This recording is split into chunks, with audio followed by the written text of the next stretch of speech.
Hi everyone, welcome to Hue at Home. I'm Tracy Koga.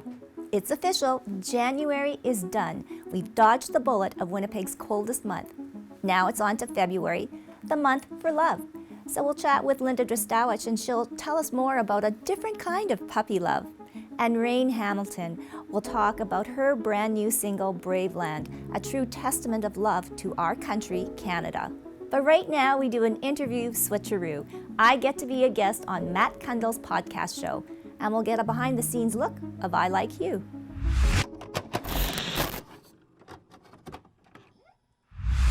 Okay, it's a Soundoff show. It's Matt Cundill. This time I'm joined by Tracy Koga from iLikeHue.com. Tracy joins us from Winnipeg. Hi, Tracy. Hello. Good morning. Great. In full disclosure, we work together on your podcast, and we get a chance to get together, not as often, I think, as we like. Over the last year, it's been difficult. And I've been meaning to bring you on just to talk about some of the things that you do and that you've been doing for many, many years. But take me back when I first got to Winnipeg, which was like 2006-ish. You were somebody who would frequent my TV screen, and you were working, I believe, on my television. So tell us what you were doing back then. Well, yes, I was working for Shaw TV, and we were the community-based station, so very much in the community, telling all the good news stories. So nothing ever controversial, political, or derogatory, or any sense like that. So that was the beauty of the job, and certainly meeting so many different people from all walks of life. So it was a lot of fun. When did you first know you wanted to get into television? I didn't. It was a little prompting from my mom, who's actually volunteering when it was then Videon. And she said, you know, it's kind of interesting. She was just doing behind the scenes production for a little school show, educational show. So she said, there's another show and they're looking for a reporter. So I had just recently retired from the Royal Winnipeg Ballet. And I thought, well, I'll give this a try, you know. And lo and behold, the producers were awesome. And I spent probably the next, good portion, 10 years, like behind the scenes, being mentored by so many super experienced people that gave me a better view, I think, moving forward in my career, to really have a better grasp on all aspects of the production, not only in front of the camera, but also behind the camera. And who were some of those mentors? Because I don't think anybody becomes successful at broadcasting without having a few of them along the way to hold our hands and to maybe push us back into line or to get us thinking. Who were some of those mentors along the way? Oh, gosh. Well, you know what? The people obviously at Videon, because they were the beginnings of my career and taught me all the values, obviously, about volunteering and having a lot of patience. But Marv Thiessen, the great Marv Thiessen, who passed away a few years, probably many years ago, was a dear soul and very nurturing and very supportive. And all of my teammates, as I kind of call them, and got to know them, my cameramen, producers, comes to mind Jim McGregor, of course, cameramen, so many, John Camshin, and Michael Grant. And I would be really bad because there's so many to list now, Matt, because I spent a lot of years. And I think it's once you get past like 5, you're then in the weeds, and it's you're leaving people out. Well, and and I have to give kudos to my Shaw TV. So Videon then took over and bought out Shaw. So some of my teammates I got to come full circle with, and like just most recently, all of the team that when we all kind of left in 2018, there's so many, but Jeff Bromley, John McClure, Michael Byfield, Michael Grant, there's just so many that come to mind, and all of the producers too as well. So yeah, we were all family. Tell me about Winnipeg and how you would describe it to, in compared to, other North American cities. Well, you know what, Matt, I have to be really honest. This is the only place I've ever lived in. So born, raised, and here I am. Although I've traveled a lot. So having said that, I mean, the big cities like Toronto, Vancouver, Montreal, like they're totally amazing. And when I'm there, I'm kind of thinking, wow, would it be ever cool to work here because there's so much happening? But to be truthfully honest, Winnipeg is very unique in itself, that we are small, but we play on the big world stage, so to speak.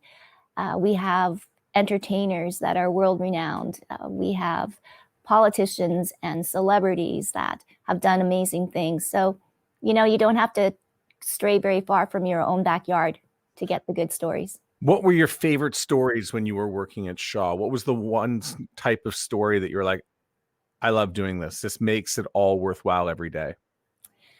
Well, the big part of it, Matt, at Shaw, we had a very, very long leash, so to speak. The beauty of it is pretty much we could do whatever story we wanted. So that was number one. There's no question. And of course, number two, you had to have a good eye for a story. So there's so many that come to mind. But I guess some of the opportunities that I was very fortunate to have while working with Shaw TV was, one, going to Israel and doing a whole documentary on Winnipeggers that have been living in Israel and learning about their culture and the whole reason of they're staying in Israel, and Jerusalem and Tel Aviv. And then as well going up to Churchill and documenting the Winnipeg Symphony Orchestra for the first time, going up north and bringing symphonic music to that northern community. And it was an interesting time because they were in relations with Russia. People might remember doing the great seaport between Churchill and Russia. So we had the dignitaries from Russia there, and it was just amazing. And the town of Churchill was just incredible. So those are just a few of the things. And then I guess lastly, sitting down at a table with President Jimmy Carter. He was here for Habitat for Humanity, their anniversary, and wow, he's quite the man. And so is his wife. Yeah, and recently, by the way, CNN had a great documentary. I didn't know about his affinity for the Allman Brothers and his relationship with rock and roll music. So it's incredible all the things we learned. Because, I mean, if you look back historically, he had 4 tumultuous years, which featured gas lineups and the Iran hostage affair. And it was all bad news every day. But, you know, here he is afterwards as just this man who's, you know, Habitat for Humanity. He came up here, and I believe he had to spend a couple days in the hospital just to, you know, because I think he overworked himself in the Winnipeg weather. Yes, like at the time he was 92 and he was out front sawing and hammering, and it was when we were going through that incredible heat wave. And yes, he did succumb to some heat exposure, but first thing he says is, I was so impressed with all of your hospital care and Medicare, and so it was pretty cool. I want to talk about 2 of the transformations that you made, and one of them was you know, moving out of, you know, conventional television and working into the internet space. And this is, I mean, look at what we're doing now. I mean, this is pretty fantastic to think. I mean, obviously, looking at you and looking at me, one of us has obviously an eye for putting together a set and a backdrop, and as well, you know, probably you know, some makeup and better with appearance, because you are quite there. And I'm thank you, by the way, for that side shot of the set you've got. It looks fantastic. And all the work that you put into iLikeHue. So tell me how iLikeHue.com came together and what it's all about. Well, to put it in a nutshell, it was a continuation of what I had been doing before Shaw TV kind of changed their mandate. And I just felt that there was still a deep niche and a deep kind of hole left where we were pretty much the people that were filling that hole with the great community stories. So I really wanted to do something like that, but also knew that we were going to be online, Matt, too. So I know we had this conversation that, you know, we can't be totally specific to Winnipeg. And then with this pandemic, I hate to say it because it's been overused and whatever, but we're all in this together. It kind of changed the whole dimension of what we were doing. And so now we have developed a new show called Hue at Home, which is definitely virtual now, but hence the set. Hopefully, fingers crossed, maybe in next month, we might be able to have a live guest here and do a combination of virtual, like what we're doing now, and then with a live guest, and still continuing the conversations. And that obviously led me to you with all of your podcast and radio experience, the beauty, I guess, of just listening, because that's really something that we've all lost, I think, is just simply listening. Yeah, and I was so glad that you reached out to me to become involved with podcasts. So for those who know me and what I do, and Tracy does the opposite of what I do. She's first and foremost, obviously, very visual. You've been doing stuff on Zoom.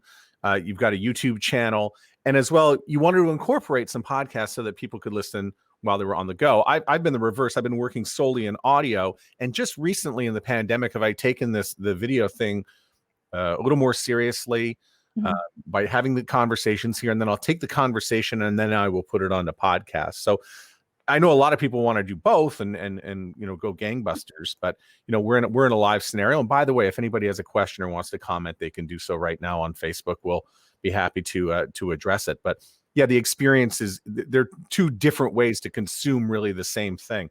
And you've obviously done a great job with your set and becoming visual. Tell me a little bit about some of the guests that you bring on your show. I think you're going to be going live today at 11:30. So what do you got coming up today, and what are some you can expect? Well, you know what? When I first approached you, right, we were an all-female kind of talk show, and we still predominantly are, but we really want to tackle the issues from a different point of view, I guess. And today we're going to be talking about virtual harassment. So it is actually involving very much something like we are doing right now. Sadly enough, a local teacher was harassed in her own virtual classroom. Believe it or not, some uninvited students got the link, and they entered the classroom and started yelling and shouting terrible things at the teacher.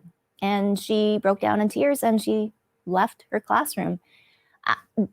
I have never heard of anything like this. And, I need to ask, have a little bit more tech savvy on all of this, because we're all in Zooms, we're all in webinars or whatever, and we think that we're safe, but apparently we're not. So this is a whole new wave of, I don't know what you want to call it, but virtual harassment. So we're going to all tackle that. We don't know much about it, but obviously we've had talks throughout the pandemic, and listening to all of our podcasts, which is kind of nice too, is how we've all kind of grown through all of this, and the information and the stories we've shared. We've had breakdown cries with people that have talked about their own personal abuse and the emotions, and of course, mental health is a huge issue. So we've had more women share their stories on how they're not coping. And, they at the end, they say just by sharing their story, they feel better. And it's all these little things that you find a silver lining, not only in the pandemic that we're living in, but also for speaking, for listening, and having a platform, I think, for people to share their stories, which is really important to me. You touched a little bit on the pandemic, and when it hit, here you are with the company, and it's a little bit beyond obviously a startup at this point because you've been going for so long. But oh no, you want to shift it home. And by the way, for those who don't know, I mean, Tracy was doing these shows out in the community in various places. At one point, you were looking at doing one in a mall, making it more public, making it more accessible. And then along comes this pandemic and kind of throws water all over those plans. How have you coped? Well, obviously, moving it home. I don't know, Matt, like how things will be different. I don't think that there will be the big crowds to see a show or anything like that, so to speak. But who knows? I could be wrong. So it's like always pivoting. And I think having access to great technology and having, great mentors and people to kind of share their knowledge, that is how it's kind of guided me to where I am right now. And I don't necessarily want to stay like this, of course, but yeah, Yeah, it's interesting. I think right now we'll ride the course. We're all kind of at the beg and mercy of our premier and the province and how well we do in this pandemic. But I really do definitely think there's going to be a shift in the industry that we're in. Good. Well, I'm very excited today. Coming up, I also want to let you go because in 45 minutes you've got your show to do. So I want to thank you for taking time before your show to jump on this one and to give everybody an update on what you're doing and how you're handling it. And iLikeHue.com for everything involving Tracy. Thank you very much for being here today. Oh, thank you, Matt.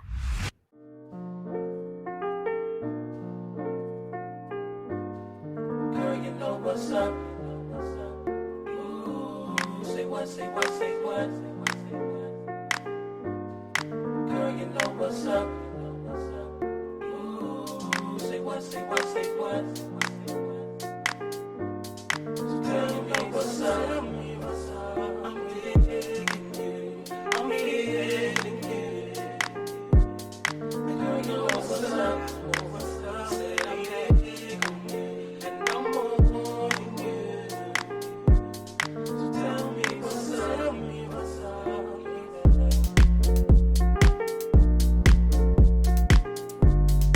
Girl, you know what's up. Ooh, say what, say what, say what. Girl, you know what's up.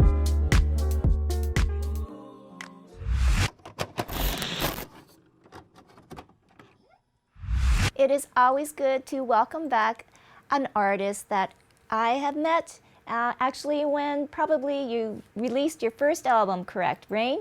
So it's so That's nice to right. see you again in your kitchen. same to you. Yes, and I love the That's plants. right. You obviously have a great green thumb. Well, thank you. I think like the sun really is the one to credit here.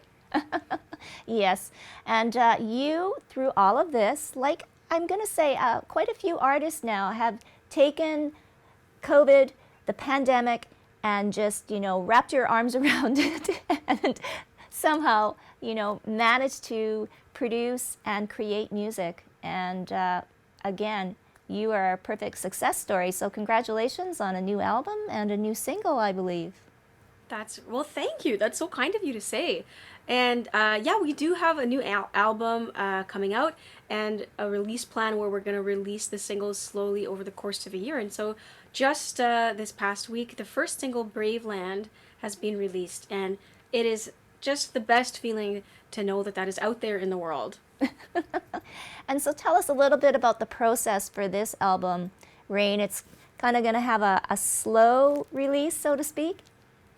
That's right. So part of the silver lining of all of the adjustment that the pandemic has required is that we can rethink the ways that we do things. And also, without the limitations in place or the requirements in place of like typical life, we can get more creative in the way that we release things. So for example, the traditional music industry model would have single releases paired with touring.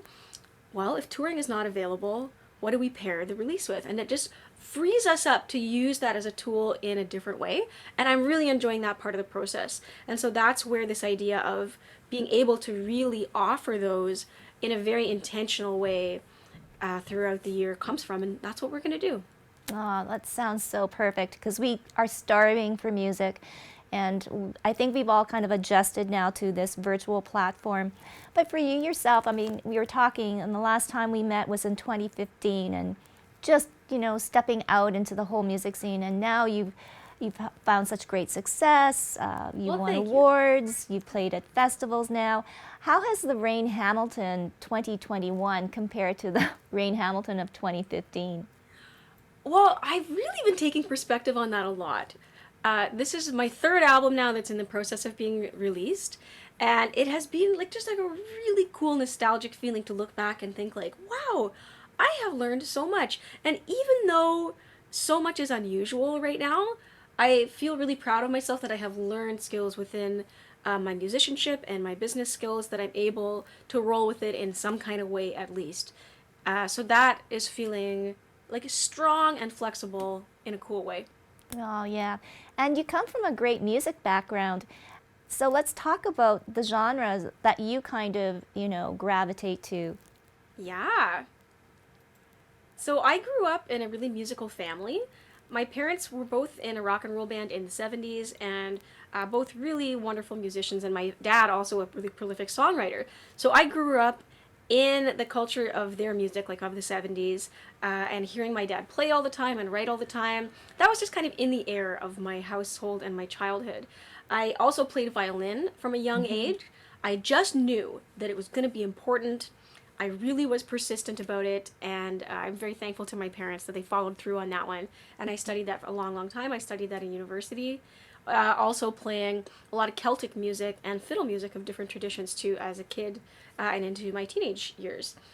The classical tradition, I really got steeped in that through violin lessons and through studying music at university. And I got so into that and the study of that that I actually did a master's degree in medieval musicology. So I do have kind of like an unusual knowledge niche about the medieval, and sometimes that comes peeking out as well. So all of these influences of like the singer-songwriter, rock, folk tradition from my parents, the fiddling, the classical, all of that comes together and shows itself in the collection of these songs that will be released. Wow. And I guess it must give you quite a sense of freedom too, especially in this day now, Raine, that we're in. Music comes so quickly, electronically. You make a song, you post it right away.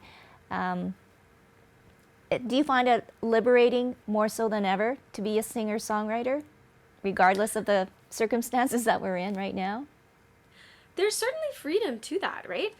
These songs can reach anywhere. We have the technology and the tool for those to connect just anywhere. So there is a freedom to that. There's complication to that as well. As an artist, I have mixed feelings about it because of who is able to control and who then is able to open what doors. So in a way, there's freedom, and in a way, there's also restriction to it. What I think is the beautiful freedom and the potential for connection, like in this situation in the pandemic, is that I think people are willing to reach farther for that connection and for the art that is really going to satiate them. So I think we have an opportunity to connect like just from farther flung places and places that and connections that usually wouldn't happen in our day-to-day lives. Well, I guess we don't have to go far, though, if we want to see you. Maybe not live, but let's get to the special performance that is coming out on February 5th at the West End Cultural Center. Okay, wonderful. I am looking forward to this so much. Here's what we were thinking. As we were planning this year-long release, we were thinking like, wow, this is going to be like a beautiful experience, and I want to be so intentional in how I like offer these. But wow, it's a long time to wait. And if I was really keen and wanting to hear these songs, like I might feel like, oh, that's just going to be so long. So what we are going to do is offer a sneak peek performance where we're going to play the songs of the album in this live show. February 5th, it's presented by the West End Cultural Center and Home Roots, which are two organizations that I love just so much. It's also going to be available and presented by many, many venues across Canada who have been promoting it with us. And anyone, anywhere in the world can tune in and see that live. It's going to be curious to see exactly what that's going to look like. So we have many kind of like possible plans. It's like a very complicated flow chart, and we just don't have all the information yet about what exactly is allowed and what exactly is going to happen. But we are like prepared. We're in a state of cat-like readiness. And one of many possibilities will for sure happen. So anyone is just invited, please, to come check out that show. The ticket link is on my website, rainehamilton.com. That's Raine with an E at the end. And it's an honor and a joy to share these songs and preview them. Okay, well, that's a great segue because you're going to have a little premiere here on Hue at Home. So let's do it. Yes. Raine, take it away. You can introduce the song and play us out. Okay, thank you. So coming to you live from my little kitchen corner here, I'm going to play the song that is our first single off the record. This is the title track. It is called Brave Land. And this song is about the experience of being alive, which I describe as being connected on the earth and connected in a spiritual way at once. And I think it is outstanding. My name is Raine Hamilton, and this is Brave Land.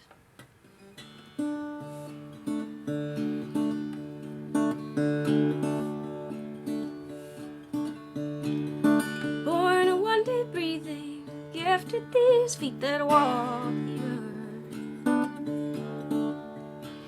and tread stepping lightly the earth as our body and our lover. And I've never seen a greener screen before.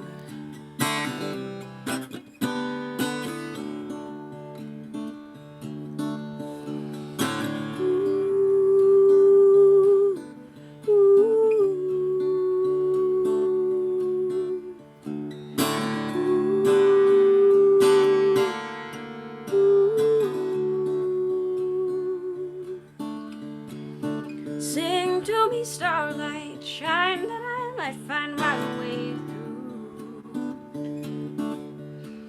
And call to me, sliver of the moon, waxing, waning, and revealing.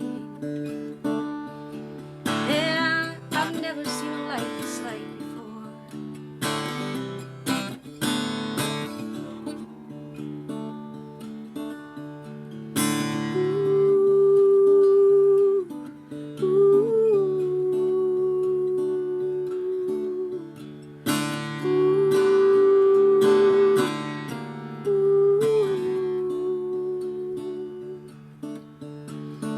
Sing to me, starlight, shine that I might find my way through.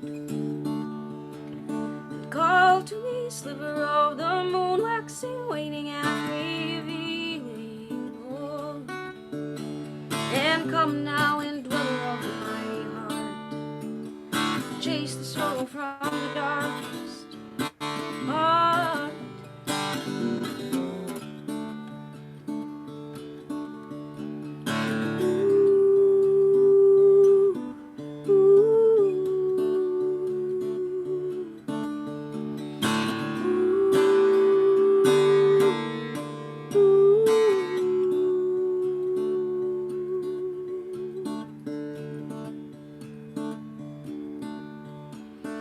Offer the breaking of my bones, the pouring of my heart,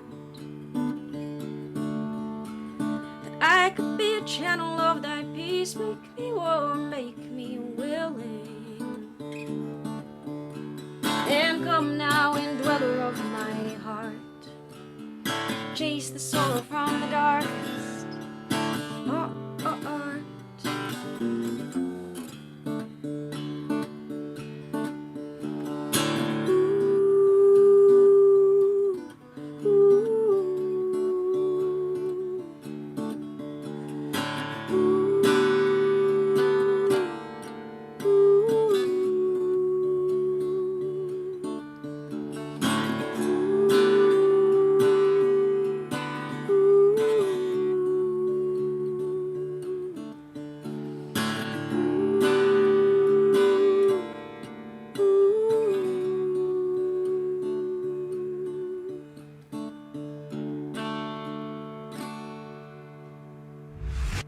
Welcome back to Hue at Home. Life coach Linda Drosdowech now talks about puppy love. And yes, it can include those lovable puppies, but this time it also includes your business. Many of you might know that I just got a new puppy and he's amazing. He's so much fun, so much energy, but also a lot of trouble. You know, the classic pulling the toilet paper off the roll, biting, nipping, jumping on the couch, the whole thing. But I wanted you to think about this. Just like you wouldn't rush your puppy to grow into a dog, a full-grown dog, you would enjoy that puppy stage even with all of the challenges because they're so cute and cuddly and you can't get enough of them. I want to invite you to think about your business or your goal that you're working towards the same way. Often we think things like, it's not working fast enough. It's, if only I was further ahead, or it's not, I'm not in the place that I want to be. And you're wishing away that the stage that you are in. So I want you to think about that. What do you love about your business right now? About the stage you're in? Can you list 10 things or even 3 things that you love right now about where you are? It's a very powerful exercise because one of the things that creates success in our businesses or in our lives is loving the place we're in right now and being aware that, 2 years from now, 1 year from now, 6 months from now, we're going to look back on this time and be amazed at where we were and the work that we were doing, and look back fondly at this time, just as you would look back fondly at your puppy when they are an adult dog. So I want you to think about how you can really just ground yourself and see that the process that you're going through right now, with all of its struggles and challenges and frustrations, are a beautiful part.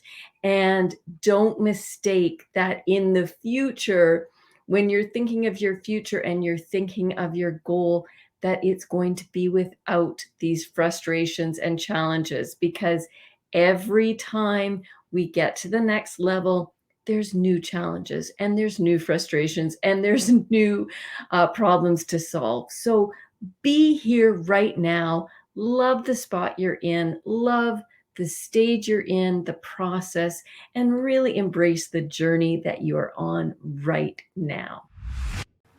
We want to give a big thank you to all of our guests on today's show and leave you with this question. Who was your first true love and where did you meet? We want to know, so send us an email to hello@ilikehue.com, or you can Facebook or Instagram us at iLikeHue. And don't forget, all of our podcasts are on the Hue Crew. So for now, stay safe and healthy, and we'll see you next time on Hue at Home.